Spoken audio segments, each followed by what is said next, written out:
আপনাদের সবাইকে আমি শুকরিয়া জানাই যে এত সকালে আপনারা চলে আসছেন। সকালে নাস্তা করে আসছিলেন তো? আহা, কোরআনের জন্য কত কষ্ট। আল্লাহ এই কষ্টগুলোকে তুমি কবুল করো। 300 পুলিশ মোতায়েন করা হয়েছে দেখলাম।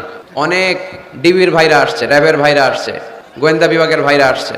আমি আগেই চলে আসছি। গতকাল রাত 2:30টায় এসে পৌঁছেছি আপনাদের মাদারীপুরে। আসা মাত্রই আপনাদের স্বনামধন্য ওসি সাহেব নাসির ভাই ফোন দিলেন, বললেন হুজুর আপনি আসছেন? আমি বললাম আসছি। তো আমি জিজ্ঞেস করলাম ঘুমান নাই? বলতেছে না, আপনি আসছেন এটা জানার পরে এরপরে ঘুমাবো।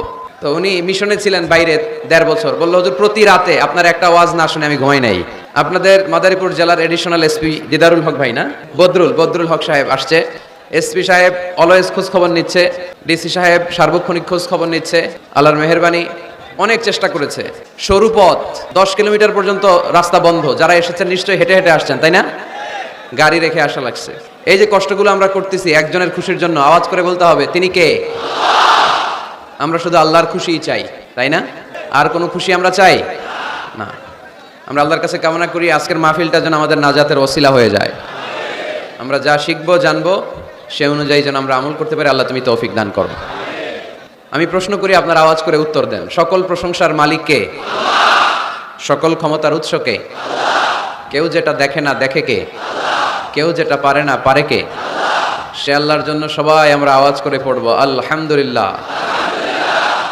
সবাই পড়ি রব্বানা লাকাল হামদ হামদান কাসীরান তাইয়িবান মুবারাকান ফীহি ইয়া রাব্বি লাকাল হামদু কামা ইয়ানবাগি লিজালালি ওয়াজহিকা ওয়া আযীমি সুলতানিকা লাকাল হামদু বিল ঈমান লাকাল হামদু বিল ইসলাম লাকাল হামদু বিল কুরআন। আমরা প্রশংসা করলাম কার? সব সময় প্রশংসা করব কার? প্রশংসা করলে লাভ না লস? আমরা লাভের খাতায় নাম তুলতে চাই, ঠিক কি না? আমরা কোনো লস কামাই করতে চাই না। আমরা বেশি বেশি আল্লাহর প্রশংসা করব। আমরা যেন প্রশংসা করতে করতে আমাদের জীবনটা শেষ করতে পারি। আল্লাহ তুমি তৌফিক দাও। সবাই পড়ি আমিন। কোরআনের কথাকে এরা বাধাগ্রস্ত করে। এরা হচ্ছে কপাল পোড়া। এরা বুঝে না। এরা জনগণের পালস বুঝে না। জনগণ কি চায়, জনগণ কিসের পক্ষে এটা বুঝে না। ফলে তারা মাহফিলগুলোকে বাধাগ্রস্ত করে। আমরা কোরআনের পক্ষে না বিপক্ষে? এই গণজোয়ার কোরআনের পক্ষে না বিপক্ষে? এই জনস্রোত ইসলামের পক্ষে না বিপক্ষে? এই গণজোয়ার আর গণস্রোত প্রমাণ করে এই বাংলার জমিন থেকে ইসলামকে কোনোদিন মিটিয়ে দেয়া যাবে না। যে দেশে আল্লাহু আকবার ধ্বনির সাথে সূর্য উঠে যায়, যে দেশে আল্লাহু আকবার ধ্বনির সাথে সাথে সূর্য ডুবে যায়, সে দেশে আর কিছু থাকবে না থাক আমার ইসলাম থাকবেই। এদেশে আর কিছু থাকবে না থাক আমার কোরআন থাকবেই। এদেশে আর কিছু থাকবে না থাক আমার নবীর ভালোবাসা থাকবেই। আমরা ইসলামের জন্য কোরআনের জন্য সব বিলিয়ে দিতে রাজি আছি না নাই? কারা কারা রাজি হাত তুলে আল্লাহর দেখায়। রব্বে কারীমের দরবারে ফরিয়াদ, আল্লাহ যেন এই গণমানুষের ইসলামের প্রতি আবেগ, উচ্ছ্বাস ও ভালোবাসাকে ইসলামের বিজয়ের জন্য নাজরানা হিসেবে কবুল করে নেয়। আমরা আজকে কোরআন শুনতে এসেছি। আমাদের হাতে সময় খুব কম, তাই আমরা আর কালক্ষেপণ না করে আসুন সরাসরি কোরআন থেকে শুনি। আমি আমার খুতবার শুরুতে একটি আয়াতে কারিমা তেলাওয়াত করেছি, যেখানে আল্লাহ তাআলা আমাদেরকে একটা গাইডলাইন দিয়েছেন। আল্লাহ বলছেন, ওয়ামা আতাকুমুর রাসূলু ফাখুযুহু ওয়ামা নাহাকুম আনহু ফানতাহু। তোমাদের নবী হচ্ছে তোমাদের মডেল। আমাদের মডেল কি কবিরা না নবীরা? আমাদের মডেল কি নায়ক নায়িকারা না নবীরা? আমাদের মডেল কি সেলিব্রিটিরা না নবীরা? মনে রাখতে হবে আল্লাহর হাবিব সাল্লাল্লাহু আলাইহি ওয়াসাল্লাম আমাদের মডেল। তিনি আমাদের কি? তার চেয়ে শ্রেষ্ঠ মানুষ পৃথিবীতে হতে পারে? তার চেয়ে ভালো মানুষ পৃথিবীতে হতে পারে? তার চেয়ে বিশ্বস্ত সত্তা কেউ হতে পারে? সে কোন বন্ধু বলো বেশি বিশ্বস্ত? সে কোন বন্ধু বলো বড় বিশ্বস্ত? কার কাছে মন খুলে দেয়া যায়, কার কাছে প্রাণ খুলে দেয়া যায়, হওয়া যায় অতি আশ্বস্ত। তার নাম আহমদ বড় বিশ্বস্ত, ঠিক কিনা? আমার হাবিব আমার সবচেয়ে বিশ্বস্ত, তার উপর বিশ্বাস স্থাপন করা যায়। তার উপর ট্রাস্ট করা যায়, কারণ জীবনে কোনোদিন একটা মিথ্যা কথাও তিনি বলেন, জীবনে কোনোদিন কারো অন্তরে তিনি আঘাত দেন, জীবনে কোনোদিন কারো ক্ষতি করা তো দূরের কথা, ক্ষতির চিন্তাও হৃদয়ে আনেন। তাই মডেল হলে এই লোকটাই হওয়া দরকার, ঠিক কি না? In the long history of the world, there is no instance of magnanimity and forgiveness which was showed by Muhammad sallallahu alayhi wasallam when all of his enemies laid under his feet and he forgave them one and all. পৃথিবীর ইতিহাসে ক্ষমার নজির এরকম কেউ দেখাতে পারে নাই যেটা দেখিয়েছে মুহাম্মদ সাল্লাল্লাহু আলাইহি ওয়াসাল্লাম। তাকে মারার জন্য যারা ষড়যন্ত্র করেছে তাদেরকে পায়ের তলায় পেয়ে তিনি পা দিয়ে পিষে ফেলেন নাই, শেষ করে দেন নাই, তিনি তাদেরকে ক্ষমা করে দিয়েছেন। আল্লাহ রাসূলের একটা পদ্ধতি ছিল, তিনি বদলা নিতেন না, তিনি বদলে দিতেন। আমরা কি বদলা নেব নাকি বদলে দিব? আমরা কখনো বদলা নেই না, আমরা আমাদের আচরণ ভালোবাসা দিয়ে গোটা সমাজকে বদলে দেই, ঠিক কি না? যুগ জামানা পাল্টে দিতে চাই না অনেকজন, এক মানুষই আনতে পারে জাতির জাগরণ। এক মানুষই বিপদকালে বাঁচায় কাফেলায়, ক্ষুদ্র ডিঙ্গি বাঁচায় জাহাজ অসীম দরিয়ায়। এজন্য সমাজ পরিবর্তনের জন্য হাজার হাজার লোক দরকার নেই, একটা ওমরের দরকার। কয়টা ওমরের দরকার? একটা ওমরই গোটা বিশ্বকে সোজা করে ফেলবে, ঠিক কি না? এজন্য আল্লাহর হাবিব ছিলেন তেমন একজন মানুষ যিনি গোটা বিশ্বকে সভ্যতা ভালোবাসা দিয়ে আলিঙ্গন করেছেন। ওনাকে মারার জন্য যারা ষড়যন্ত্র করেছে তাদের জন্য তিনি বুক পেতে দিয়েছেন। As a father, as a teacher, as a commander, as a lawgiver, as a lawmaker, as a reformer of the society, as a messenger, Muhammad is the superman of the world. স্বামী হিসেবে, বাবা হিসেবে, মানুষ হিসেবে, নেতা হিসেবে, নবী হিসেবে তিনি গোটা বিশ্বের জন্য একজন সুপারম্যান, যার পরশ পেলে, যার সোনালী পরশ পেলে কাফেরগুলো কালিমা পড়ে মুসলমান হয়ে যায়, যার নুরানি চেহারা দেখলে নাস্তিকগুলো মুহূর্তেই আস্তিক হয়ে যায়, যার কণ্ঠের সুমধুর ঝংকারের তেলাওয়াত শুনলে মানুষগুলো পাগল পাড়া হয়ে যায়। এজন্য মডেল হলে তিনি আমাদের মডেল। শাহরুখ খান, আমির খান, সালমান খান, কোন ক্রিকেটার, কোন নায়ক নায়িকা, গায়ক গায়িকা, সেলিব্রিটি আমাদের মডেল নয়। আমাদের মডেল হচ্ছে মুহাম্মদ সাল্লাল্লাহু, আমাদের সেলিব্রিটি হচ্ছে মুহাম্মদ সাল্লাল্লাহু।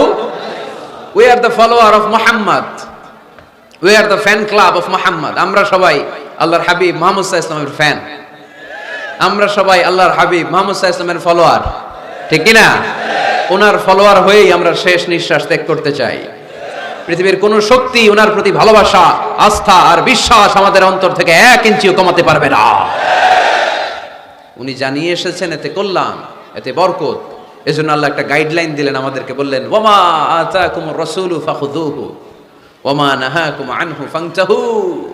তোমাদের হাবিব যাদেরকে তোমরা ফলো করো, তোমাদের প্রিয় নবী, দ্য লাস্ট মেসেঞ্জার মুহাম্মদ সাল্লাল্লাহু আলাইহি ওয়াসাল্লাম, তিনি হচ্ছেন তোমাদের মডেল।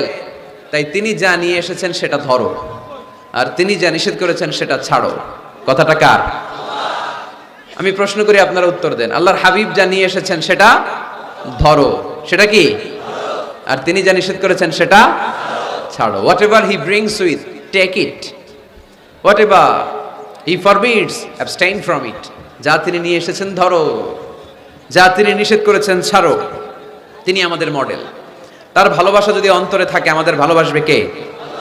তাকে যদি অনুসরণ করি, আল্লাহর ভালোবাসা আমাদের জন্য আছে না নাই? এজন্য রাব্বুল আলামিন বলেন, কুল ইন কুনতুম তুহিব্বুনাল্লাহা ফাত্তাবিউনি ইউহিব্বুকুমুল্লাহ ওয়া ইয়াগফির লাকুম যুনুবাকুম ওয়াল্লাহু গফুরুর রহিম। আল্লাহকে যে পাইতে চায়, হযরতকে ভালোবেসে, আরশ কুরসি লৌহ কালাম না চাইতে পেয়েছে সে। রসুল নামের রশি ধরে যেতে হবে আল্লাহর ঘরে। নদী তরঙ্গে যে পড়েছে ভাই, দরিয়াতে সে আপনি মেশে, হযরতের অনুসরণে আরশ কুরসি লৌহ কালাম না চাইতে পেয়েছে সে, ঠিক কি না? আল্লাহর হাবিবের অনুসরণ করলে আরশ কুরসি লৌহ কালাম সব আপনার হয়ে যাবে। এজন্য আমরা যাকে অনুসরণ করব তার নাম মুহাম্মদ, তার নাম মুহাম্মদ সাল্লাল্লাহু আলাইহি ওয়াসাল্লাম। এই আমাদের মডেল যিনি, আমাদের প্রিয় হাবিব যিনি, তার ব্যাপারে আমাদের স্বচ্ছ, সুন্দর, পরিচ্ছন্ন এবং ক্লিয়ার ধারণা এবং আকীদা বিশ্বাস থাকার দরকার আছে না নাই? আজকের এই চমৎকার সকালে আমরা আমাদের প্রিয় হাবিব আল্লাহ রাসূল সাল্লাল্লাহু আলাইহি সাল্লামের সম্পর্কে কোরআন কি বলেছে সেটা জানার চেষ্টা করব ইনশাআল্লাহ। বলেন এবং এই কথাগুলো অন্যদের কাছে পৌঁছে দেওয়ার চেষ্টা করব। পর্দার আড়ালে মায়েরা, বোনেরা, আপনারা যারা শুনছেন, আপনারাও আপনাদের ছেলে মেয়েদেরকে শিখাইয়া দেন, বাবা, who is your super hero, who is your model? তুমি কি জানো তোমার মডেল কে, তোমার সুপার হিরো কে, তোমার প্রিয় নবী কে? বাচ্চাদেরকে এই গল্পগুলো শোনাবেন। বাচ্চাদেরকে এখন থেকে বিষ্ণু ইসা ইসলামের ফ্যান বানায় দিতে হবে, আল্লাহর হাবিবের ফলোয়ার বানায় দিতে হবে, যাতে করে পাহাড় সম কোনো বাধা বিপত্তি আসলেও বিশ্বনবীর ভালোবাসার ব্যাপারে আমাদের প্রজন্ম এক বিন্দুও ছাড় দেয় না। চিল্লা এখন ঠিকই না? আমরা এই আল্লাহর কিতাব কালামুল্লাহ মাজিদের আলোকে জানবো যে কালামুল্লাহ মাজিদ কিভাবে আমাদের এই মডেল, আমাদের প্রিয় নবীর পরিচয় দিয়েছে। কোরআনকে যদি আমরা জিজ্ঞেস করি, কোরআন তুমি আমাদেরকে আমাদের প্রিয় নবীর পরিচয় আমাদের সামনে তুলে ধরো, দেখবেন কোরআন একের পর এক সহজভাবে আমার প্রিয় নবীর পরিচয় আমাদের সামনে তুলে ধরেছে। দেখুন কোরআন কিভাবে বিশ্বনবীর পরিচয় আমাদের সামনে তুলে ধরে। যদি জিজ্ঞেস করি, কোরআন আমার নবীর পরিচয় দাও, কোরআন বলে আমার নবীর প্রথম পরিচয় হচ্ছে তিনি হচ্ছেন রাসূলুল্লাহ সাল্লাল্লাহু আলাইহি ওয়াসাল্লাম। তিনি কি? রাসূলুল্লাহ। সবাই বলেন তিনি কি? মুহাম্মাদুর রাসূলুল্লাহি ওয়াল্লাযীনা মাআহু আশিদ্দাউ আলাল কুফফারি রুহামাউ বাইনাহুম। কোরআন প্রথম যে পরিচয়টা আমাদের সামনে তুলে ধরলেন, কোরআন বলল মুহাম্মদ সাল্লাল্লাহু আলাইহি ওয়াসাল্লামের প্রথম গুণ তিনি হলেন রাসূলুল্লাহ। তার সাথে যারা থাকে তারা কাফেরদের ব্যাপারে বজ্র কঠোর, মুমিনদের ব্যাপারে পুষ্পকোমল। মুহাম্মাদুর রাসূলুল্লাহ পড়েন, মুহাম্মাদুর রাসূলুল্লাহ। তাহলে কোরআন বিশ্বনবীর প্রথম পরিচয় দিল তিনি হচ্ছেন রাসূলুল্লাহ। তিনি কি? আল্লাহর রাসূল, আল্লাহর বাণীবাহক, আল্লাহর বার্তাবাহক, আল্লাহর বার্তা, আল্লাহর মেসেজ, আল্লাহর বাণীকে তিনি আমাদের কাছে পৌঁছে দেন। ঠিক কিনা? এবং কোরআন এটাও জানান দিল যে এর চেয়ে বড় দামি টাইটেল পৃথিবীতে নাই। আছে? রাসূলুল্লাহর চেয়ে বড় টাইটেল আছে? আপনি চেয়ারম্যান বলেন, এমপি বলেন, বড় বিজনেস ম্যাগনেট বলেন, সিআইপি বলেন, ভিআইপি বলেন, এটা কি রাসূলুল্লাহর চেয়ে বড় টাইটেল? সবচেয়ে বড় টাইটেল রাসূলুল্লাহ। এর কারণ কেউ চাইলে রাসূলুল্লাহ হতে পারে না। আমরা সবাই মিলে যদি একজনের ভোট দিয়ে মাদারীপুরে আল্লাহ রাসূল বানাইতে যাই, উনি তো রাসূল হয়ে যাবে, তাই না? আমরা সবাই ভোট দিলে হবে না? আচ্ছা, জিন জাতিরা যদি আমাদের সাথে একাত্মতা ঘোষণা করে যে আমরাও দিলাম, জিনেরাও দিল, ফেরেশতারাও যদি ভোট দেয়, সাপোর্ট দিল যে আমরাও সাপোর্ট দিলাম, তুমি রাসূল ভোট দিলাম, হবে? কারণ রাসূল কখনো ইলেকশনে হয় না, রাসূল হয় সিলেকশনে। সিলেক্ট করেন কে? আল্লাহু আ'লামু হাইসু ইয়াজআলু রিসালাতাহু। আল্লাহই ভালো জানেন কাকে তিনি রাসূল বানাবেন। তাই আল্লাহর রাসূল এটা হচ্ছে আমার নবীর এক নাম্বার টাইটেল। সুবহানাল্লাহ পড়েন। তবে তিনি নিজেকে রাসূল বলার আগে আল্লাহর দাস বা গোলাম বলে পরিচয় দিতেন, আউট অফ হাম্বলনেস। কি বিনয়! বিনয় কাকে বলে শিখে নেন। আমাদের মধ্যে এখন বিনয়ের বড্ড অভাব। রাজনৈতিক ব্যক্তিবর্গ বলেন, সামাজিক ব্যক্তিবর্গ বলেন, প্রগতিশীল বলে যারা নিজেদেরকে দাবি করে তাদের কথা বলেন, সুশীল সমাজের কথা বলেন, কিংবা আলেম সমাজের কথা বলেন, আমাদের সবচেয়ে যে অভাব এই বাংলাদেশে সেটা হচ্ছে বিনয়ের অভাব। কেউ কাউরে শ্রদ্ধা করি না, মিউচুয়াল রেসপেক্ট বলতে যে বিষয়টা এটা নাই। একে অপরের গালাগালি, তুই ভারতপন্থী, তুই ভারতের দালাল। এখন ও গালি দেয়, তাহলে তুই পাকিস্তানপন্থী, তুই পাকিস্তানের দালাল। এখন আমার প্রশ্ন হচ্ছে, তাহলে বাংলাদেশপন্থী আর বাংলাদেশের দালাল কে? আমরা সাধারণ জনগণ বাংলাদেশের দালাল। আমরা সবাই বাংলাদেশপন্থী। চিল্লায় বলেন ঠিক কি না? আমরা যতদিন থাকবো এর হৃদয়ে লাল সবুজের পতাকা ধারণ করে বাংলাদেশের পক্ষ নিতে চাই। সবার আগে বাংলাদেশ। সবার আগে কি? আমার বাংলাদেশ। তো এজন্য এই মিউচুয়াল রেসপেক্টটা নাই, শ্রদ্ধাবোধ নাই। আমি মাদারীপুরের এই বিশাল জনসমুদ্রের কাছে বিনয়ের সাথে এই মেসেজটুকু ড্রপ করতে চাই। প্রিয় ভাইয়েরা, আসুন দেশের স্বার্থে, দশের স্বার্থে আমরা বিনয়ী হই। আমরা ভিন্ন মতকে শ্রদ্ধা করতে শিখি। সবাই আমার মতেরই হইতে হবে, সবাই আমার দলেরই হইতে হবে, এটা কোনো কথা না। বৈচিত্র্য থাকবে, বৈচিত্র্যের মাঝেই আমাদেরকে ঐক্য খুঁজে নিতে হবে। ঠিক কিনা? আমাদেরকে প্রচন্ড একটা সিন্ডিকেট গড়তে হবে, ঐক্যের সিন্ডিকেট। চিল্লায় বলেন ঠিক কিনা? যাতে করে কোনো পরাশক্তি এই ঐক্যের সিন্ডিকেটকে ভেঙে দিতে না পারে। এটা সম্ভব যদি আমাদের পারস্পরিক সমঝোতা থাকে, বিনয় থাকে। আল্লাহর হাবিব কতটা বিনয়ী ছিলেন, আউট অফ হাম্বলনেস, বিনয়ের কারণে উনি যে রাসূল, আমি আল্লাহর গোলাম। পরে বলতেন রাসূল, তিনি নিজের পরিচয় এভাবে দিতেন, ইন্নী আব্দুল্লাহি ওয়া রাসূলুহু, নিশ্চয়ই আমি আল্লাহর আব্দ বা গোলাম, তারপরে আমি আল্লাহর রাসূল। সুবহানাল্লাহ পড়েন। আল্লাহর হাবিব যখন আল্লাহর কাছে দোয়া করতেন, এতটা বিনয়ী হয়ে দোয়া করতেন, আল্লাহর হাবিব বলতেন, আল্লাহুম্মা ইন্নী আবদুক ওয়া ইবনু আবদিক ওয়া ইবনু আমাতিক। আল্লাহ, আমি আপনার গোলাম, শুধু আমি আপনার গোলাম নই, আমি গোলামের ঘরের গোলাম। আমি শুধু গোলাম না, আমি গোলামের ঘরের গোলাম, আমি বান্দির ঘরের গোলাম। আমার বাবা আব্দুল্লাহ আপনার গোলাম, আমার দাদা আব্দুল মুত্তালিবও আপনার গোলাম, আমার মা আমিনা আপনার গোলাম, আমার নানাও আপনার গোলাম। ঠিক কিনা? আমরা গোলামের ঘরের গোলাম। যিনি পৃথিবীর সর্বশ্রেষ্ঠ, তার চেয়ে শ্রেষ্ঠত্বের মানদণ্ডে কেউ উঁচু হতে পারে না। যিনি রাসূলুল্লাহ, যিনি হাবিবুল্লাহ। আল্লাহ এই হাবিবুল্লাহ টাইটেল কাউরে দেয়নি। সর্বোচ্চ যে টাইটেল একজনকে দিয়েছেন সেটা হচ্ছে খলিলুল্লাহ। কোন নবীকে? ইব্রাহিম আলাইহিস সালামকে দিয়েছেন খলিলুল্লাহ, আর প্রিয় নবীকে দিয়েছেন হাবিবুল্লাহ। হাবিব মানেও বন্ধু, খলিল মানেও বন্ধু। কিন্তু খলিল মানে এমন বন্ধু যেই বন্ধু আল্লাহকে খুশি করার জন্য কাজ করে, আর হাবিব মানে এমন বন্ধু যেই বন্ধুরে খুশি রাখার জন্য স্বয়ং আল্লাহ নিজেই কাজ করে। তিনি হাবিবুল্লাহ।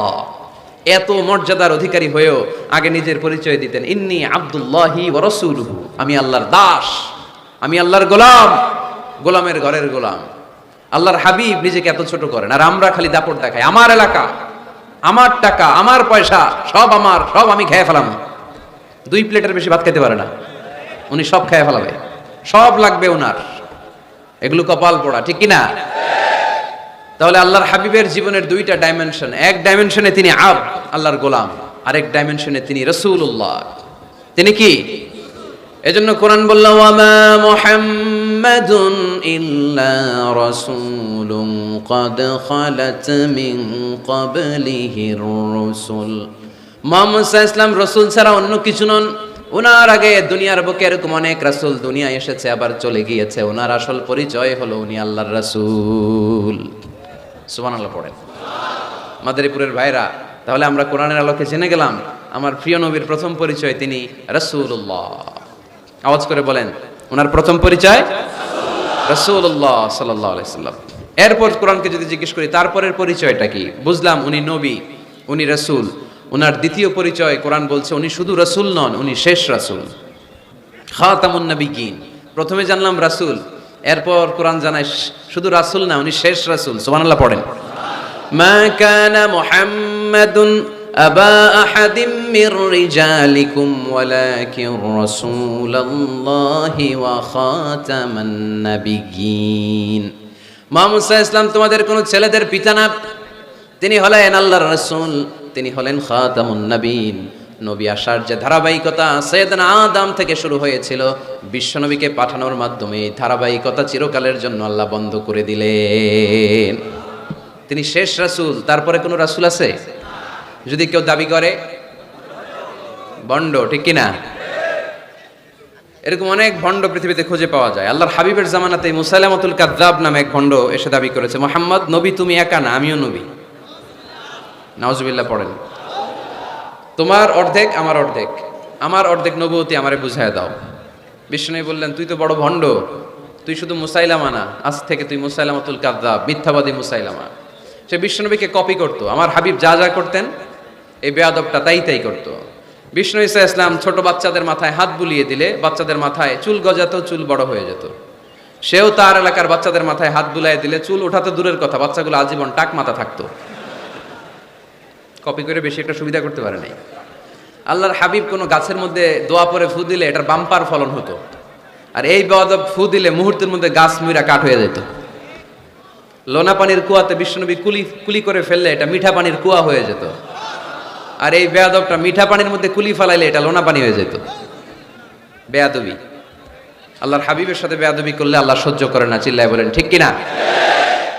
এখন একটা নাম শোনা যায়, মির্জা গোলাম আহমদ কাদিয়ানি। সে মারা গেছে অনেক আগে। নবীরা পবিত্র, নবীরা যেখানে মারা যায় জায়গাটাও পবিত্র। কিন্তু এই মির্জা গোলাম আহমদ কাদিয়ানি মারা গেছে টয়লেটের ভিতরে, খুব পবিত্র জায়গা, তাই না? টয়লেটের ট্যাঙ্কি ভেঙে নিচের ভিতরে পড়ছে, মেথর এনে শিকল দিয়ে টেনে ওরে উঠানো যায় না, উঠাইতে গেলে ধপাস করে আবার পড়ে। দুনিয়াতেও লাঞ্ছনা, আখিরাতেও লাঞ্ছনা। খবরদার মুসলমান এই ব্যাপারে সচেতন। আমার নবীর পরে আর কোন নবী পৃথিবীতে আসবে, আমার হাবিবের পরে আর কোন রাসূল পৃথিবীতে আসবে। এজন্য আল্লাহর হাবিব বলছেন, লা নবিয়্যা বা'দি ওয়ালা রাসূলা, আমার পরে কোন নবী নাই, আমার পরে কোন রাসূলও নাই, আমি শেষ নবী, আমি শেষ রাসূল। তবে লাউ কানা বা'দি নাবিয়্যুন লাকানা উমর, আমার পরে যদি নবী হওয়ার যোগ্যতা কারো থাকে, আমার সাহাবা ওমরের সেই যোগ্যতা আছে, ঠিক কি না? প্রভু তুমি বলেছ রাসূল দেবে না, বলনি দেবে না ওমর, বলনি দেবে না হামজা তারিক, খালিদ বিজয় সমর। প্রভু তুমি বলেছ রাসূল দেবে না, বলনি দেবে না ওমর, বলনি দেবে না হামজা তারিক, খালিদ বিজয় সমর। প্রভু তুমি বলেছ রাসূল দেবে না, ঠিক কি না? রাসূল দেবে না, এটা আল্লাহর কথা, আর দেবে না। আল্লাহর হাবিব তিনি হচ্ছেন শেষ রাসূল।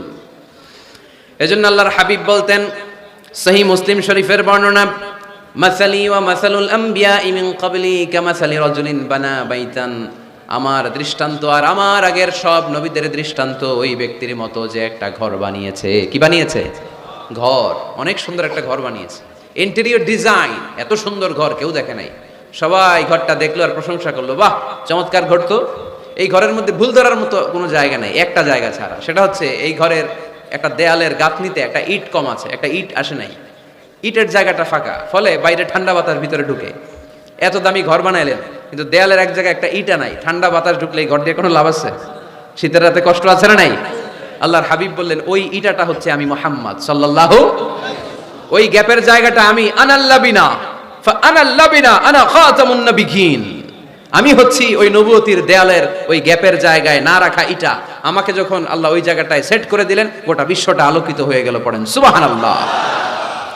এজন্য আল্লাহ বললেন, ওয়ামা আরসালনাকা কাফাতান লিন্নাসি বাশীরান ওয়া নাযীরা, নবী হে আমি আপনি গোটা বিশ্বের সবার জন্য সুসংবাদ দানকারী এবং সতর্ককারী করে পাঠিয়েছি।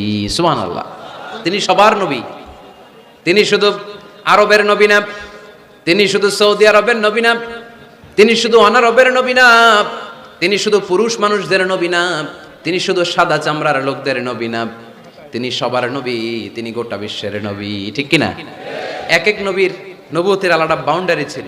যেমন মুসা আলাইহিস সালামকে পাঠিয়েছিলেন মিশরে, ওনার নবুয়তের বাউন্ডারি মিশর, তার পাশে মাদিয়ান, ওইখানে আবার শুআয়ব আলাইহিস সালামের নবুয়তের বাউন্ডারি। ইব্রাহিম আলাইহিস সালামের বাউন্ডারি এইটা, পাশে একই সময় ছিল লূত আলাইহিস সালাম, আলাদা বাউন্ডারি, আলাদা সীমানা। আমার নবীর নবুয়তির কোনো বাউন্ডারি আছে? কোনো সীমানা আছে? কিয়ামত পর্যন্ত যারাই আসবে সব বিশ্ব নবীর উম্মত, চিল্লায় বলতে হবে ঠিক কিনা? প্রথম পরিচয় পেলাম তিনি রাসূলুল্লাহ, তিনি কি সাল্লাল্লাহু আলাইহি সাল্লাম। দ্বিতীয় পরিচয় কোরআন দিল, তিনি রাসূল কিন্তু যেন তেন রাসূল না, তিনি শেষ রাসূল, ঠিক কিনা? তৃতীয় পরিচয় কোরআন আমাদেরকে বলে যে যদিও তিনি রাসূল এবং শেষ রাসূল, তবে তিনি মানুষ ছিলেন। তিনি কি ছিলেন? আকীদা খালেস করে নেন, ভালো করে বুঝে নেন। আল্লাহর হাবিব কি জিন ছিল? সবাই বুঝেন নাই বোধহয় কথা। আল্লাহর হাবিব কি জিন? উনি কি ফেরেশতা? উনি কি মানুষ? তবে আমাদের মতো সাধারণ মানুষ না, তিনি অসাধারণ মানুষ। তিনি মানব কিন্তু যেন তেন মানব নন, তিনি মহামানব। তিনি নবী কিন্তু সাধারণ নবী নন, তিনি মহানবী। সুবহানাল্লাহ পড়েন। আল্লাহ কোরআনে বললেন, কুল ইন্নামা আনা বাশারুম মিসলুকুম ইউহা ইলাইয়া আন্নামা ইলাহুকুম ইলাহুন ওয়াহিদ। ও নবী আপনি আপনার উম্মতদেরকে বলে দেন, কুল আপনি বলে দেন, ইন্নামা আনা বাশারুম মিসলুকুম, নিশ্চয় আমি তোমাদের মতোই মানুষ। ইউহা ইলাইয়া, কিন্তু আমার কাছে ওহী আসে, তোমাদের কাছে ওহী আসে। আমাদের কাছে কোনোদিন ওহী নাজিল হয়েছে? বিশ্বনবীর কাছে ওহী নাজিল হয়েছে। ওহী হচ্ছে গায়েবের বিষয়, যেটা আল্লাহ জানেন। যতটুকু আল্লাহ তাআলা গায়েব বিশ্বনবীকে জানানোর ইচ্ছা করেছেন ততটুকু জানিয়েছেন, ঠিক কি না? এখানে বিশ্বনবীর আর আমার আর আপনার মধ্যে পার্থক্য। তিনি মানুষ কিন্তু সাধারণ মানুষ নন, তিনি সাইয়্যিদু বুলদি আদম, আদম আলাইহিস সালামের যত সন্তান পৃথিবীতে এসেছে সবার মধ্যে তিনি শ্রেষ্ঠ। শ্রেষ্ঠত্বের মানদণ্ডে ওনার কাছাকাছিও কেউ যেতে পারবে? আমার হাবিবের মতো সুন্দর মানুষ পৃথিবীতে কেউ ছিল? অনেকেই একটা ভুল ধারণা রাখেন আর বলেন নবীদের মধ্যে সবচেয়ে সুন্দর নাকি ছিল ইউসুফ আলাইহিস সালাম। এটা ঠিক, উনি অনেক সুন্দর, কিন্তু আমার নবীর চাইতে বেশি সুন্দর না।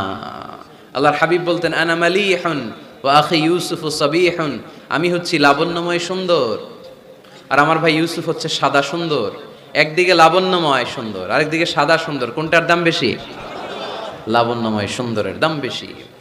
ইউসুফ আলাইহিস সালামের চেহারার সৌন্দর্য দেখে মিশরের নারীরা লেবু কাটতে কাটতে আঙ্গুলও কেটে ফেলছিল। এত সুন্দর ইউসুফ নবীর চেহারা, লেবু কাটতে কাটতে লেবু কাটা শেষ, ছুরি আর থামে নাই, এরপরে আঙ্গুল কাটাও শেষ। কোরআন সাক্ষী, আল্লাহর কোরআন বলে ওয়াকাত্তা'না আইদিয়াহুন্না। আম্মা জান আয়েশা রাদিয়াল্লাহু তাআলা আনহা যখন এই ঘটনা শুনলেন, তিনি মিশরের নারীদেরকে ডেকে বললেন, ও মিশরের নারীরা, তোমরা ইউসুফ নবীর চেহারা দেখে লেবু কাটতে যে আঙ্গুল কেটে ফেলেছো, ওই জায়গায় ইউসুফ নবী না হয়ে যদি আমার স্বামী বিশ্বনবী মুহাম্মদ সাল্লাল্লাহু আলাইহি ওয়াসাল্লাম হতো, তাহলে লেবু কাটতে যে তোমরা আঙ্গুল নয় কলিজাটা কেটে খান খান করে দিতা। এজন্য বিশ্বনবীর চাইতে সুন্দর কেউ আছে? চাঁদের চেয়ে সুন্দর তুমি নবী আমার কামলিওয়ালা, চাঁদের চেয়ে সুন্দর তুমি নবী আমার কামলিওয়ালা, দু জাহানের বাদশাহ তুমি প্যারা নবী সাল্লে আলা, দু জাহানের বাদশাহ তুমি প্যারা নবী সাল্লে আলা, চাঁদের চেয়ে সুন্দর তুমি নবী আমার কামলিওয়ালা। সুবহানাল্লাহ পড়েন। তুলনাহীন, অতুলনীয়, ইউনিক, আনপ্যারালাল মহামানব, অসাধারণ মানুষ। আল্লাহর হাবিব বললেন, আল্লাহ গোটা বিশ্বের মানুষকে দুই ভাগ করলেন। কয় ভাগ? জান্নাতি, জাহান্নামী। আল্লাহ আমাকে জান্নাতীদের মধ্যে ঢুকালেন। জান্নাতীদেরকে আল্লাহ পৃথিবীতে বিভিন্ন দেশে ফেললেন, আল্লাহ আমাকে মক্কা শহরে ফেললেন। মক্কা শহরে অনেকগুলো গোষ্ঠী আছে, আল্লাহ আমাকে কোরাইশ গোষ্ঠীর মধ্যে ফেললেন। কোরাইশ গোষ্ঠীতে অনেকগুলো খানদান আছে, আমারে আল্লাহ হাশমি খানদানে ফেললেন। হাশমি খানদানে অনেক পরিবার, আমাকে শ্রেষ্ঠ পরিবার আব্দুল মুত্তালিবের পরিবারে ফেললেন। আমার পরিবারে অনেক মানুষ, এই সবগুলো মানুষের মধ্যে থেকে আল্লাহ আমারে শ্রেষ্ঠ মানুষ বানিয়ে পৃথিবীতে পাঠালেন। আনা খায়রুকুম বাইতা আনা খায়রুকুম নাফসা ওয়ালা ফখর, আমি ঘরের দিক থেকে পৃথিবীতে সেরা, আমি মানবতার দিক থেকে পৃথিবীতে সেরা, আমার চাইতে সেরা মানুষ গোটা বিশ্বে দ্বিতীয়টা হবে না। চিল্লায় বলেন ঠিক কি না? এজন্য আমার হাবিব, তিনি ছিলেন রাসূলুল্লাহ, তিনি ছিলেন শেষ রাসূল, তিনি গোটা বিশ্বের মধ্যে সব চাইতে শ্রেষ্ঠ।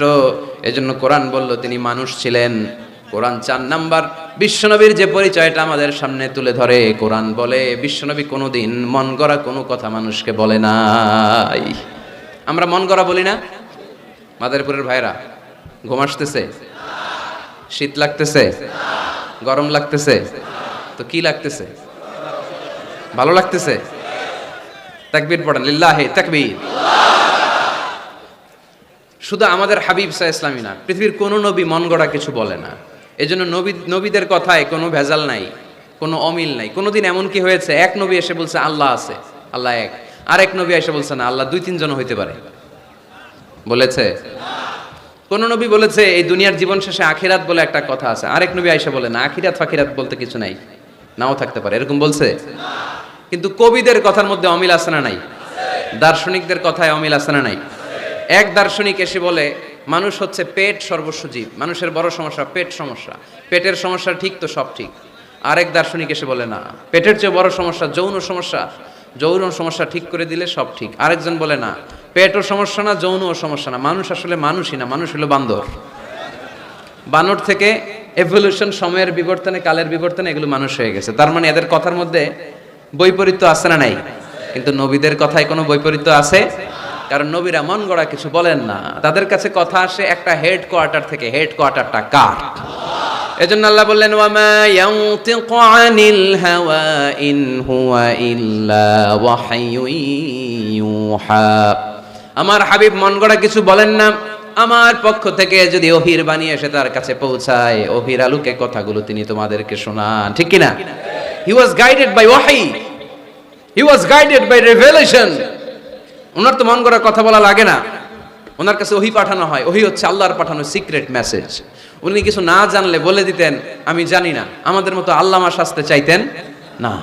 আমাদের মুখ দিয়ে আপনি কিলায়া গুতায়াও জানি না এটা বের করাইতে পারবেন না, সব জানি আমরা, ঠিক কিনা? জানি না, আমি জানি না, এটা বলার অভ্যেস যেন আমরা করি। পারা যাবে? কি বলবো আমরা? জানি না, আসলে জানি নাকি কিছু? কথা কন। ওমা উতিতুম মিনাল ইলমি ইল্লা কলিলা। আল্লাহ আমাদেরকে যে জ্ঞান দিয়েছে এটার নাম কলিল। এটার নাম কি? কলিল। কলিল, অল্প। কলিল মানে কি? গোটা বিশ্বরে দিছে অল্প, তো এখান থেকে আমি কি পাইছি? কিসের আল্লামা? কিচ্ছু জানি না, আমি কিছুই জানি না। জানে একজন, তিনি কে? মুসা আলাইহিস সালাম আর খিদির আলাইহিস সালাম। ঘটনাটা খেয়াল করে শুনেন। সাগরে ভ্রমণ করতেছে, নৌকার মধ্যে বসছে চড়ুই পাখি। চড়ুই পাখি সাগর থেকে পানি খাচ্ছে। খিদির আলাইহিস সালাম বললেন, মুসা দেখো তো এই চড়ুই পাখিটা যে পানি খেলো, দেখছো? দেখেছি। পানি খাওয়ার পরে চড়ুই পাখির চঞ্চুতে মানে ঠোঁটে পানি খাওয়ার কারণে সাগরের একটু সামান্য পানির ছোঁয়া লেগে গেছে না? এই যে দেখা যাচ্ছে পানি। মুসা আলাইহিস সালাম বললেন, হ্যাঁ দেখতে পাচ্ছি। খিদির আলাইহিস সালাম বললেন, এই চড়ুই পাখির ঠোঁটের যে পানিটা, এটার নাম হচ্ছে কলিল, মানে অল্প। তিনি বললেন, এই যে গোটা সাগর, এটা হচ্ছে আল্লাহর জ্ঞান, আর পানি খাওয়ার পরে চড়ুই পাখির ঠোঁটে যে পানি লেগে আছে, এটা হচ্ছে গোটা বিশ্বের সবার জ্ঞান। সুবহানাল্লাহ কইতে পারলেন না? তাহলে কত অল্প জ্ঞান নিয়ে আমরা জ্ঞানের বড়াই দেখাই, মাতব্বরি আমরা দেখাই। বিষ্ণু ইসলাম এরকম করতেন না। জানেন না বলতেন, জানি না, পরে বলে দিব। ইহুদিরা এসে প্রশ্ন করলো, মুহাম্মদ 3টা প্রশ্ন করব, উত্তর দাও, পারলে আমরা সব ইহুদি গোষ্ঠী কালিমা পড়ে মুসলমান হয়ে যাব। আল্লাহর হাবিব বললেন, কি প্রশ্ন? প্রশ্ন নাম্বার 1, মা হুয়া রূহ, রূহ কাকে বলে? রূহ থাকলে মানুষ নড়ে, রূহ না থাকলে পড়ে যায়, এটা কি? 2 নাম্বার প্রশ্ন, আসহাবে কাহাফ সম্পর্কে তুমি কি জানো বলো। 3 নাম্বার প্রশ্ন, যুলকারনাইন সম্পর্কে কি জানো বলো। আল্লাহর হাবিব বললেন, আমি জানি না। কি বললেন? আগামীকাল জেনে জানাই দিব। গাদান উজিবুকুম। তারা ফিরে গেল, এরপরের দিন এসে হাজির। আল্লাহর হাবিব বলতে পারলেন না, আবার বললেন গাদান উজিবুকুম, আগামীকাল বলবো। ইহুদিরা তারপরের দিন এসেও হাজির। আল্লাহর হাবিব বললেন গাদান উজিবুকুম, আগামীকাল বলে দিব। কিন্তু ওহিও আসে না আল্লাহর হাবিব প্রশ্নের উত্তরগুলো বলতেও পারে, কারণ তিনি তো মন গড়া কিছু বলেন না। ওহি নাজিল হলে সেটার আলোকে তিনি বলেন, ঠিক কিনা? এভাবে 1 দিন নয়, 2 দিন নয়, 5 দিন নয়, 10 দিন নয়, টানা 15 দিন বিশ্বনবীর কাছে আল্লাহ ওহী পাঠানো বন্ধ রাখলেন। সুবহানাল্লাহ পড়েন। বিশ্বনবীর কাছে এই 15টা দিন ছিল সবচেয়ে অসহ্যকর, অস্বস্তিকর 15টা দিন। হায় হায়, ওরা এসে প্রতিদিন উত্তরের জন্য বসে থাকতো আর হাসাহাসি করতো, দেখো এই লোকটা বলে এই লোকটা নাকি সত্য নবী। যদি সত্য নবী হতো তাহলে তো উত্তর দিতে পারতো, পারে না কেন? তাহলে সে ভণ্ড নবী। নাউজুবিল্লাহ পড়েন। বিশ্বনবীরও কথা বলার সুযোগ নেই, যেহেতু বিশ্বনবী মন গড়া বানিয়ে কিছু বলেন না। আকাশের দিকে তাকিয়ে থাকেন, আল্লাহর কাছে বলেন, আল্লাহ তুমি যদি না জানাও, জানানোর সুযোগ নাই। বিশ্বনবীকে আল্লাহ 15 দিন ওহী থেকে মাহরুম রাখলেন, কারণ বিশ্বনবী যখন বললেন গদান উজিবুকুম, আগামীকাল বলবো, এর সাথে বিশ্বনবী ইনশাআল্লাহ জুড়ে দেন নাই। ইনশাআল্লাহ বলতে ভুলে গেছিলেন। তাই বিশ্বনবীকে শিখানোর মাধ্যমে গোটা উম্মাকে শিখানোর জন্য আল্লাহ আয়াত নাজিল করলেন, ওয়ালা তাকুলান্না লিশাইইন ইন্নী ফাঈলুন যালিকা গাদা ইল্লা আইয়াশা আল্লাহ। নবী হে, এখন থেকে ভবিষ্যতের ব্যাপারে যদি কোনো ওয়াদা দেন, কোনো কথা বলেন, ওই কথার সাথে ইনশাআল্লাহ যুক্ত করে দিয়েন। এজন্য কাউরে যদি ওয়াদা দেন, ভবিষ্যতের ব্যাপারে কমিটমেন্ট দেন, সাথে কি বলবেন? যদি বলেন যে ভাই আগামীকাল আপনার সাথে আমি দেখা করব, আগামীকাল আমি দেশের বাইরে চলে যাব, আগামীকাল আমি ওমরা করতে যাচ্ছি, সবসময় ইনশাআল্লাহ বলতে মনে থাকবে। এরপরে বিশ্বনবী যখন ইনশাআল্লাহ বলে ফেললেন, আল্লাহ কোরআনের আয়াত নাযিল করলেন। বিশ্বনবী তখন দাঁড়িয়ে বললেন, কার কার উত্তর দরকার আমার কাছে আসো, উত্তর নিয়ে যাও। উত্তর নাযিল হয়েছে, ইয়াসআলুনাকা আনির রূহি কুলির রূহু মিন আমরি রাব্বি ওয়া মা উতিতুম মিনাল ইলমি ইল্লা কালিলা। 2 নাম্বার উত্তর, আম হাসিবতা আন্না আসহাবাল কাহফি ওয়ার রাকিব কানু মিন আয়াতিনা আজাবা। 3 নাম্বার উত্তর, ইয়াসআলুনাকা আন যিল কারনাইন কুল সাআতলু আলাইকুম মিনহু যিকরা। সুবহানাল্লাহ পড়তে হবে। আল্লাহর হাবিব বললেন, রূহ হলো আল্লাহর আদেশ, আল্লাহর আদেশে ঢুকে আল্লাহর আদেশে বের হয়ে যায়, ঠিক কি না? এটা আল্লাহর আদেশে ঢুকে। পৃথিবীর কেউ রূহ ঢুকাইতে পারে? রূহ দেখা যায়, এটার ওজন আছে, এটার কালার আছে। রূহুর কালার কি দেখা যায়?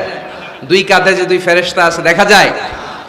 2 কাঁধে ছিল যে তোমার 2 জনা পাহারা, তোমারে একেলা থুইয়া পালাইছে তাহারা, তোমার আটকুঠুরি নয় দরজা বন্ধ যে ওই হলো রে হলো মুখে আল্লাহ রসুল সবে বলো। দুয়ারে আইসাছে পালকি নাই হরি গাও তোলো রে তোলো মুখে আল্লাহ রসুল সবে বলো, ও মুখে আল্লাহ রসুল সবে বলো। ঠিক কিনা?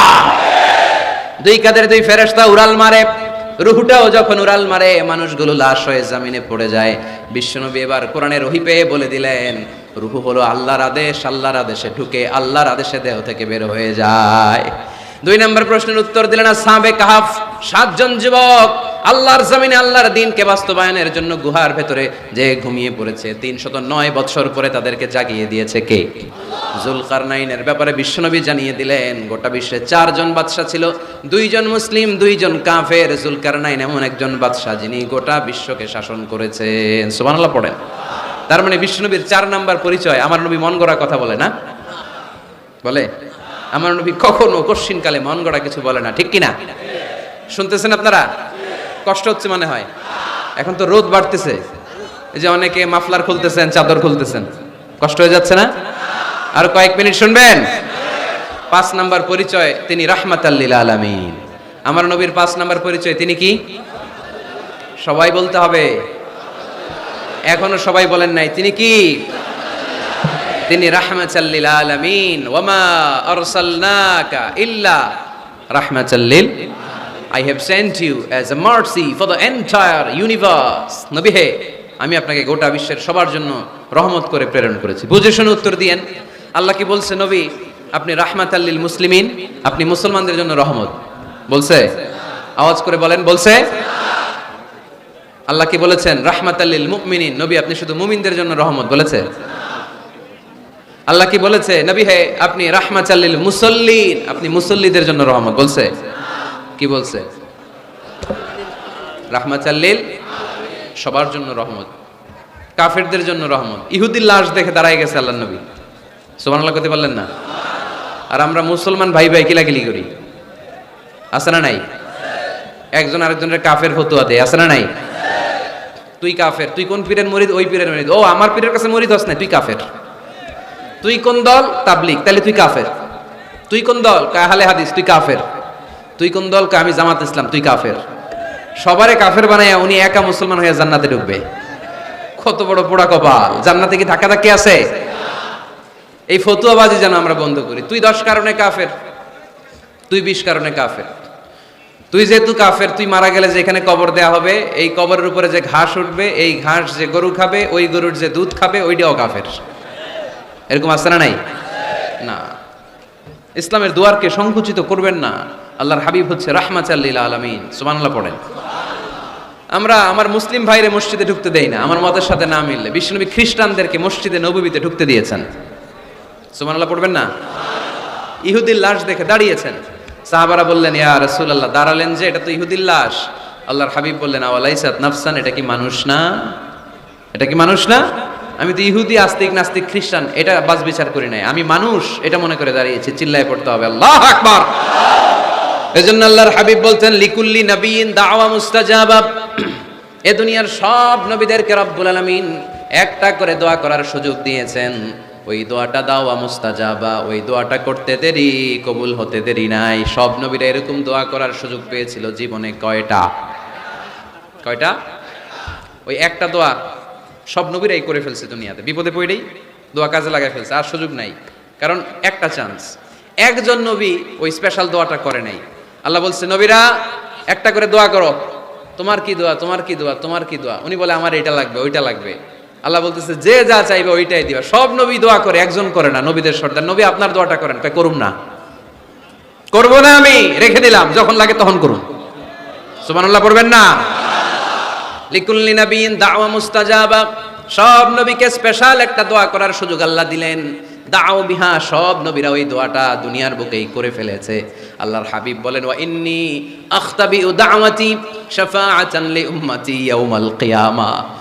আমি আমার ওই দোয়াটা দুনিয়ার বুকে করি নাই, কিয়ামতের দিন কঠিন বিপদের সময়, সূর্যটা যেদিন মাথার কাছে চলে আসবে, জমিনটারে তামার জমিন বানিয়ে দেওয়া হবে, তৃষ্ণার ক্ষুধার চোটে জিহ্বাটা বের হয়ে নাবির সামনে ঝুলবে, সবাই ইয়া নাফসি ইয়া নাফসি ইয়া নাফসি বলে চিৎকার মারবে। ওই কঠিন দিনে আমার গুনাহগার উম্মতের সুপারিশের জন্য স্পেশাল দোয়াটা আমি রেখে দিয়েছি। আমার নবী জীবনে তো কোনো দুঃখ কষ্টের সম্মুখীন হয় নাই, তাই না? না খেয়ে কতদিন ছিলেন এটার হিসাব নাই, পেটে পাথর বাঁধতেন। হাসান আর হুসাইন রাদিয়াল্লাহু তাআলা আনহুমাকে দেখতে যেতেন, প্রায় দেখতে যেতেন। একবার দেখতে যাইতে পারেন নাই, তারপরে গেলেন, যে দেখে হাসান হুসাইন ঘুমায় আছে। ফাতিমা রাদিয়াল্লাহু তাআলা আনহা খাবার রান্না করার অভিনয় করতেছে, খাবার রান্না করার অভিনয়। সকালে বলে রান্না হইতেছে, বাবা ঘুমাও। দুপুরে বলে ঘুমাও। ছোট্ট হাসান হুসাইন রাদিয়াল্লাহু তাআলা আনহুমা ঘুমায়, না খেয়ে বাচ্চা দুইটা মরে যাওয়ার মতো অবস্থা। নানা ভাইয়ের আওয়াজ শুনে বাচ্চা দুইটা বের হয়ে নানা ভাইকে বলে, নানা ভাই আজকে আপনার কাছে একটা বিচার দিব, বিচারটা আপনি করবেন। আল্লাহর হাবিব বলে, আমি যদি বিচার না করি কে বিচার করবে? হাসান আর হুসাইন বলে, নানা ভাই এই বিচারটা সাধারণ কারো নামে বিচার না, আপনার মেয়ের নামের বিচার। বিচার করেন, আপনার মেয়ে ফাতেমা আমাদেরকে খাবার দেয় না কেন? খাবার দেয় না কেন? 2 দিন ধরে তো আমরা 2 ভাই কিচ্ছু খাই নাই, এত ক্ষুধা, আমরা তো ছোট মানুষ না, আমরা সহ্য করতে পারি না। বিশ্বনবী হাসান আর হুসাইন রাদিয়াল্লাহু তাআলা আনহুকে জড়িয়ে ধরলেন আর বললেন, তোমরা 2 দিন ধরে খাও নাই, দেখো আমি পেটে পাথর বেঁধেছি, আমি 3 দিন ধরে কিছু খাই নাই। ওই সময় আচ্ছা নানা কি কখনো নাতির না খেয়ে থাকার দৃশ্য সহ্য করতে পারে? ওই সময় যদি নবী ওই দোয়াটা করতেন, আল্লাহ আপনি জান্নাত থেকে খাবার পাঠান, জান্নাতি খাবারের বস্তা পাঠাইতো কে? দোয়াটা করে ফেলছিল না? করছিল? ওদের ময়দানে দাঁত ভেঙে ঝরঝর করে রক্ত ঝরল, তখনও দোয়াটা করে নাই। তায়েফের ময়দানে পিটিয়ে পাথর মেরে বিশ্বনবীকে আঘাত করেছে, তখনও দোয়াটা করে নাই, ঠিক কিনা? খেয়ে না খেয়ে দিন প্রচারের কাজে নিজেকে দিয়েছো বিলিয়ে, তায়েফের কাফিরেরা চিনল না সে আলো, দুষ্ট ছেলেদের পিছু দিল লেলিয়ে, পাথরের আঘাতে ক্ষত বিক্ষত হয়ে সারা শরীর থেকে রক্ত ঝরে। হে রাসূল তোমাকে ভুলি আমি কেমন করে, হে রাসূল তোমাকে ভুলি আমি কেমন করে। ওই নবীকে ভুলে থাকা যায়? ওই নবীরে ভুলে থাকা যায়? ওই নবীরে যদি কেউ গালি দেয় তার খবর আছে না নেই? আমার নবীর সম্মানে যদি কেউ বা হাত ঢুকাতে চায়, ওই বা হাত কেমন করে ভেঙে দিতে হয় মুসলমানদের জানা আছে, চিল্লায় বলো ঠিক কিনা? আমার নবীর ব্যাপারে আমরা সবাই এক। আমার নবীর ভালোবাসা আমাদের অন্তরে আছে না নেই? এই ভালোবাসাই আমাদের সম্বল, ঠিক কিনা? কখনো কাউরে আঘাত করেন নাই। ওই দোয়াটা ওই কঠিন পরিস্থিতি তো বিশ্বনবী করেন নাই, রেখে দিয়েছেন। আমার জন্য রেখে দিয়েছেন, আপনার জন্য রেখে দিয়েছেন, আমাদের জন্য রেখে দিয়েছেন। জোরে বলেন ঠিক কিনা? এত কোমল হৃদয়ের অধিকারী দুনিয়ায় কেউ ছিল না। এজন্য আল্লাহ বলেন, ফাবিমা রাহমাতিম মিনাল্লাহি লিনতা লাহুম ওয়ালাউ কুনতা ফাযযান গলিযাল কলবি লানফাদ্দু মিন হাওলিক। নবী আমার রহমতে আপনি কোমল হৃদয়ের মানুষ হয়েছেন। আপনি যদি কোমল হৃদয়ের অধিকারী না হতেন, লোকেরা আপনার পিছে এরকম ঘুরঘুর করতো না। সুবহানাল্লাহ। যারাই কোমল হৃদয়ের অধিকারী, যারাই বিনয়ী, যারাই ভদ্র, দেখবেন মানুষ মৌমাছির পোকার মতো তার পিছনে ঘুরঘুর করে, আছে না নাই? ওই যে ভদ্রতা, মান তাওয়াদা লিল্লাহি ইল্লা রাফাআহুল্লাহ, এটা দুনিয়ার নিয়ম। এটা মুখস্থ রাখবেন, জীবনে কাজে লাগাবেন। সবসময় নিচু হইতে চাইবেন, ছোট হইতে চাইবেন। আপনি ছোট হইতে চাইলে আল্লাহ টাইনা উপরে উঠাবে। আর আপনি যদি বলেন আমি বড়, আমার চেয়ে বড় কেউ নাই, আমি আল্লাহ, এক থাপ্পড় মেরে আল্লাহ জমিনে গেড়ে দিবে, চিল্লায় বলো ঠিক কি না? সম্মান দেওয়ার মালিক কে? অপমান করার মালিক কে? এজন্য বিনয়ী হন, বিশ্বনবীর মতো বিনয়ী। তিনি রাহমাতাল লিল আলামিন। সুবহানাল্লাহ পড়েন। 6 নম্বর পরিচয় কোরআন বলল, বিশ্বনবীর চরিত্র খুলুকে আযীম, ফুলের চাইতেও পবিত্র। আমরা তো বলি আমার নেতার চরিত্র ফুলের মতো, এই কথাটা আসলে বিশ্বনবীর সাথে যায়, ঠিক কি না? আমার নবীর চরিত্র ফুলের মতো না, ফুলের চাইতেও। আমি বলি, আপনারা বলেন, আমার নবীর চরিত্র ফুলের চাইতেও পবিত্র। ওয়া ইন্নাকা লাআলা খুলুকিন আযীম, and verily you are on a very good standard of character. নবী, এত সুন্দর চরিত্রের মধ্যে আমি আপনাকে স্থাপন করেছি। আপনার চরিত্র এত অনুপম, এত সুন্দর, এত মার্জিত, এত ভদ্র, আপনার পা থেকে মাথা পর্যন্ত একটা কালো দাগ ফেলানোর মতো কোনো সুযোগ আপনার চরিত্রে নাই, চিল্লায় বলো ঠিক কি না? খুলুকে আযীম। খুলুক 3 ধরনের, খুলুকে হাসান, খুলুকে কারীম, খুলুকে আযীম। আমার নবীরটা কি খুলুকে হাসান? আমার নবীরটা কি খুলুকে কারীম? আমার নবীরটা হচ্ছে খুলুকে আযীম, ঠিক কি না? খুলুকে হাসান মানে সমান সমান, আমারে ধমক দিছে আমিও ধমকি দিছি, হাসান। আমি খারাপ কিছু করি না, আপনি দিয়েছেন আমিও দিলাম। আমার নবীটা কি এটা? আর একটা খুলুকে কারিম, আপনি ধমক দিছেন আমি আর ধমক দিলাম না, সহ্য করলাম। আমার নবীটা কি এটা? না, এটাও না। আমার নবীটা খুলুকে আযীম, ধমক দিছে ধমক দিলাম না, ধমক দিছে সহ্য করলাম তাও না, ধমক দিছে সহ্য তো করলাম, তার জন্য দোয়া করে তারে বুকে টেনে নিলাম। ওয়া ইন্নাকা লাআলা খুলুকিন আযীম। যে কোনো জায়গায় আল্লাহ আযীম বলে না, আযীম শব্দটা আমাদের মাদারীপুরের ভাইরা যেন মুখস্থ থাকে। আযীম এটা সাধারণ শব্দ না, এটা কোরআনের একটা অসাধারণ শব্দ। সুবহানাল্লাহ পড়েন। সব জায়গায় আল্লাহ এটা ব্যবহার করে না। কিয়ামতের দিন যে একটা ঝাঁকুনি দিবে আল্লাহ পৃথিবীকে, এই ঝাঁকুনিটার নাম দিয়েছে আল্লাহ আযীম। ইন্না জালজালাতাস সাআতি শাইউন আযীম। কিয়ামতের দিনের ঝাঁকুনি ভূমিকম্প সাধারণ ঝাঁকুনি না, এটা ঝাঁকুনি আযীম, ঠিক কি না? আবার কোরআনের ব্যাপারে আল্লাহ বলেছেন ওয়াল কুরআনাল আযীম ওয়া লাকাদ আতাইনাকা সাবআম মিনাল মাসানি ওয়াল কুরআনাল আযীম। সুবহানাল্লাহ পড়েন। তাহলে কোরআনও আযীম, কিয়ামতের ঝাঁকুনিও আযীম। আবার আল্লাহ তাআলা নিজের সত্তার পরিচয় দিতে যেও তিনি বলেছেন আযীম। আয়াতুল কুরসির শেষে আল্লাহর পরিচয় দিয়েছেন ওয়ালা ইয়াউদুহু হিফযুহুমা ওয়া হুয়াল আলিয়ুল। সবাই বলেন ওয়া হুয়াল আলিয়ুল। আল্লাহ নিজের পরিচয় দিতে যেও আযীম। তার মানে আযীম শব্দ আল্লাহ যেন তেন জায়গায় যে কারোর জন্য ব্যবহার করেন না। সুমহান সিগনিফিক্যান্ট হলে তিনি কিয়ামতের জন্য ব্যবহার করেছেন, কোরআনের জন্য করেছেন, নিজের জন্য করেছেন। আবার আল্লাহর হাবিবের চরিত্রের বর্ণনা দিতেও যে আল্লাহ বলেছেন আপনার চরিত্র সাধারণ চরিত্র নয়, এটা খুলুকে আযীম। চিল্লায় পড়েন আল্লাহু আকবার। এরপরে 7 নম্বরে আল্লাহ বলল আমার নবী হলো আলোকবর্তিকা, আলোর মশাল। গোটা বিশ্বকে তিনি আলোকিত করেন, কিন্তু তার আলোর কোনো ঘাটতি হয় না। গোটা বিশ্বকে তিনি আলো দিয়ে নূর দিয়ে মোনাওয়ার করে দেন, তার নূরের কোনো কমতি হয় না। সুবহানাল্লাহ। আলোকবর্তিকা, আমার নবীর উপমা কি? আলোকবর্তিকা চিনেন? চিনেন না? না, শুধু আপনি চিনেন। আলোর মশাল চিনেন? এটাও চিনেন না? আচ্ছা, আরো নিচে নামি। মোমবাতি চিনেন? ক্যান্ডেল, প্রদীপ। আমার নবীকে তুলনা দেওয়া হয়েছে প্রদীপ। কেন মোমবাতির সাথে বা প্রদীপের সাথে তুলনা কেন? কারণ এই প্রদীপ থেকে অন্যরা আলো নিলে এই প্রদীপের আলো কমে না। ধরেন আপনারা এখানে 500 মানুষ, আপনাদের কাছে 500 মোমবাতি, আগুন ধরানো নাই। আমার কাছে একটা মাত্র দিয়াশলাই আছে, পুরো মাদারীপুরের একটা দিয়াশলাই আমার হাতে, একটা কাঠি। শট করে আমি জ্বালিয়ে আমার মোমবাতিটা জ্বালায় ফেললাম। এখন আপনাদের কাছেও মোমবাতি আছে, আমার কাছে আছে, আমারটা জ্বালানো, আপনাদেরটা নিবানো। এখন আপনারা 500 জন যদি চান 500টা মোমবাতি নিয়ে এসে আমার ধারণা মোমবাতি থেকে আপনারা আলো নিয়ে যাবেন, আমার মোমবাতির আলোর কমতি হবে? 500 জন যদি বলে হুজুর একটু ধরাই নিয়ে যায়, একটু ধরাই নি, 500 জন ধরাই নিলেন, আমার মোমবাতির আলোর একটু কমতি হবে? আমার নবী এমন আলো যে আলো দিয়ে তিনি গোটা বিশ্বকে আলোকিত করেছেন, কিন্তু ওনার আলোর কোনো কমতি ঘটে নাই। চিল্লায় বলো সুবহানাল্লাহ।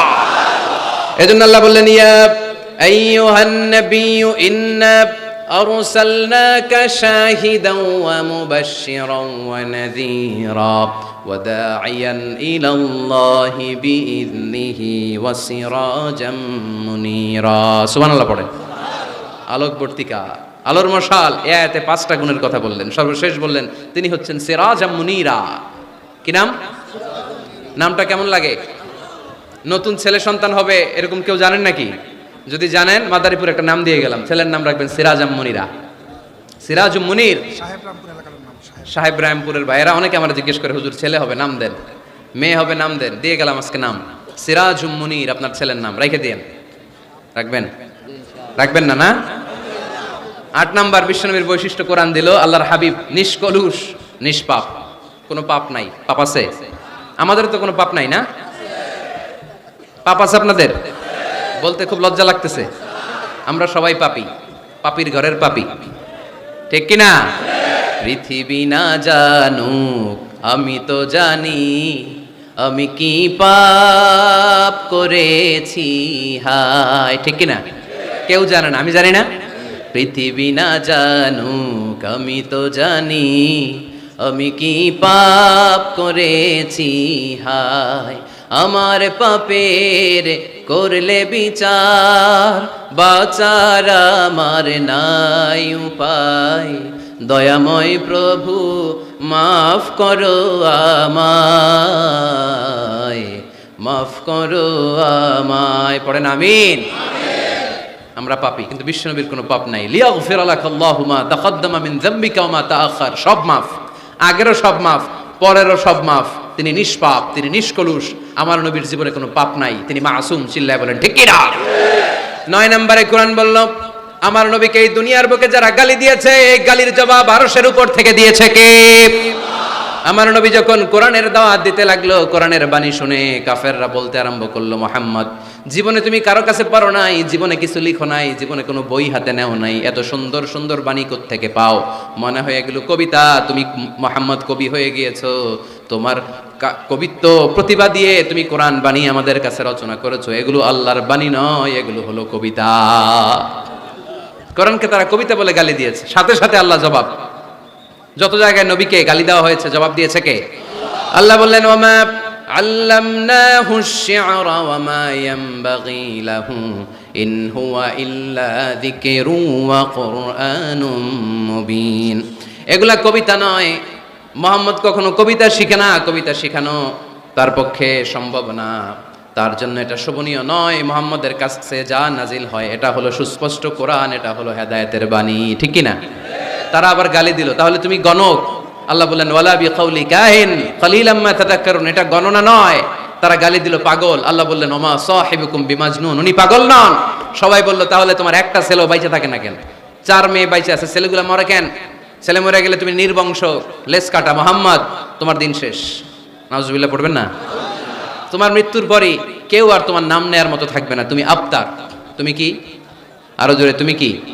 আরো জোরে বলতে হবে, তুমি কি? আবতার মানে লেস কাটা, নির্বংশ। আল্লাহ আয়াত নাজিল করলেন, ইন্না শানিআকা হুয়াল আবতার। নবী হে, আপনি লেস কাটা, নির্বংশ নন। আপনারা যে গালি দেয় ওদেরকে আমি করে দেব নির্বংশ। চিল্লায় বলেন ঠিক কি না? যতদিন পৃথিবীতে সূর্য উঠবে, এই পৃথিবীতে যতদিন সূর্য ডুববে, ততদিন আপনার নাম থাকবে। হাইসুমা যুকিরতু যুকিরতা মাই, যেখানেই আমার নাম সেখানেই নবীর নাম আছে না নাই? আজানের মধ্যে আল্লাহর নামের পরে নবীর নাম আছে না নাই? কালেমার মধ্যে আমার রবের নামের পরে নবীর নাম আছে না নাই? যখন দুরূদ পড়ি আল্লাহর নামের পরে নবীর নাম আছে না নাই? এজন্য আমার নবীর নাম আমার মন থেকে, হৃদয় থেকে কেউ মুছে দিতে পারবে না। চিল্লায় বলো ঠিক কি না? রাফা'না লাকা যিকরাক, নবী হে, I have dignified the status of you, আমি আপনার মর্যাদাকে অনেক উপরে তুলেছি। দুলোক ভুলোক ছাপিয়ে, সাতাকাশ কাঁপিয়ে আমার আরশের উপরে আপনার মর্যাদাকে আমি তুলেছি। এজন্য বিশ্বনবীর ভালোবাসা অন্তরে রাখার দরকার আছে না নাই? বিশ্বনবীর পরিচয় কোরআনের আলোকে আপনারা পেয়েছেন। আজকে কর্মসূচি নিয়ে যান। কর্মসূচি নাম্বার 1, যেহেতু তিনি আমাদের মডেল, তিনি আমাদের সেলিব্রিটি, আমরা আমাদের বিশ্বনবীকে প্রমোট করব ফেসবুকে, অনলাইনে, লেখার মাধ্যমে, বইয়ের মাধ্যমে, বিবৃতি দেওয়ার মাধ্যমে। আমার নবীর সব পজিটিভ কথাগুলো আমরা গোটা বিশ্বকে জানিয়ে দিব। ঠিক কি না? কর্মসূচি নাম্বার 2, আমরা বিশ্বনবীর জীবনী পড়ব। শুরু থেকে শেষ পর্যন্ত বিশ্বনবীর জীবনীটা একবার পড়ছেন এরকম কে কে আছেন দেখি মাদারীপুরে? হাতে গোনা, অল্প, হাত নামান। এখন থেকে বিশ্বনবীর জীবনী পড়তে হবে। কিছুদিন আগে বাইতুল মুকাররমে বই মেলা গেল। মাদারীপুর শহরে ইসলামী বইয়ের দোকান আছে না? ওখান থেকে বিশ্বনবীর সিরাত গ্রন্থ কিনবেন। কত জীবনী পড়লেন, আমার নবীর জীবনীটা একটু পড়ে দেখেন। আজকের মাহফিলটা তখনই সার্থক হবে যখন আজকের প্রোগ্রাম থেকে আমরা এই সিদ্ধান্ত নিয়ে ফিরে যেতে পারবো যে আমার হাবিবের জীবনীটা first to last, A to Z, শুরু থেকে শেষ পর্যন্ত একবার হলেও আমি পড়বো।